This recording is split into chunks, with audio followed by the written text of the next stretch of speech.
मैं आज भी जब उस पल को याद करती हूँ तो मेरे रोंगटे खड़े हो जाते हैं। उस समय मैं कॉलेज में पढ़ता था।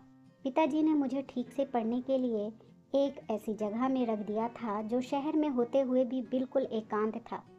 इतना एकांत कि रात को थोड़ी सी भी हलचल होती तो डर लग जाता। कॉलेज जाना और रात को खाना खाने होटल जाना मेरी दिन भर में शामिल था। वह रात अमावस्या की रात थी। काली अंधेरी रात, उस पर भी आसमान में काले काले बादल छाए हुए एक भयानक सा अनुभव करा रहा था।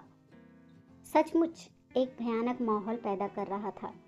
दूर कहीं कुत्ते के भौंकने की आवाज़ खामोशी वातावरण में एक डरावना हालात ला रहा था।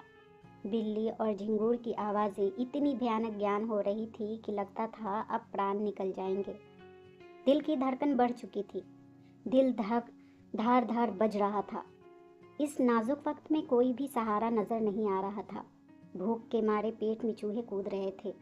सो अलग आसमान के काले काले बादल अब बिजली के साथ ही कड़कने लगे थे। से पास आती पुलिस की गाड़ियों के सायरन की आवाज़ माहौल को और डरावना बना रहे थे। एक बार दिल किया कि होटल के लिए चल दें, किंतु ज्यों ही दरवाजे तक आया जोर से बिजली कड़की और बड़े हुए पांव वापस कमरे में लौट गए। एक तरह से मेरी बोलती ही बंद हो गई। गले से आवाज़ नहीं निकल पा रही थी। मुझे पता था कि इस हालत में अगर मैं अपने मकान मालिक को पुकारता तो मेरी आवाज़ शायद ही उन तक पहुंच पाती। इसलिए मैंने उन्हें पुकारा ही नहीं, चुपचाप सब सहता रहा। बिजली भी कट चुकी थी, इसलिए अंधेरे में और इजाफा हो गया था। लगता था बाहर में कुछ प्रलय होने वाला है, किंतु इस प्रलय का जो कारण अभी मुझे नज़र आ रहा था वो भी मौसम की आंधी और तूफान था। किंतु इसके अंतर में कुछ ऐसे भेद छुपे थे जिसका पता लगते ही सारा डर कपूर की तरह उड़ गया। हुआ कुछ यूं था कि शहर में सर्कस आया हुआ था, जिसके फोकस आसमान में चमकती बिजली का एहसास करा रहे थे, और दूर कहीं बहुत सारे राजस्थानी लुहार रात को हथौड़े चला चला कर हथियार बनाया करते थे, जो बार बार कड़कने की आवाज़ की अनुभूति कराते थे।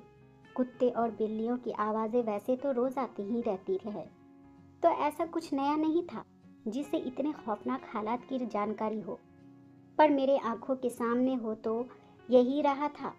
अब सच्चाई जानते ही सारा डर जा चुका था। दोस्तों, मुझे यह सीख मिलती है कि भ्रम में आदमी को नहीं पड़ना चाहिए, क्योंकि मन का भ्रम सबसे बड़ी चीज़ होती है और ऐसे ही खौफनाक हालात को जन्म देता है। कभी भी मन में भ्रम नहीं पालना चाहिए।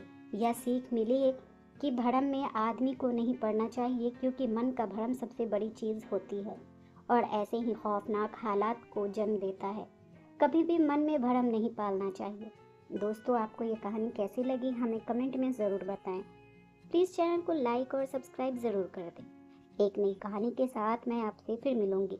इस कहानी को सुनने के लिए आपका बहुत बहुत धन्यवाद।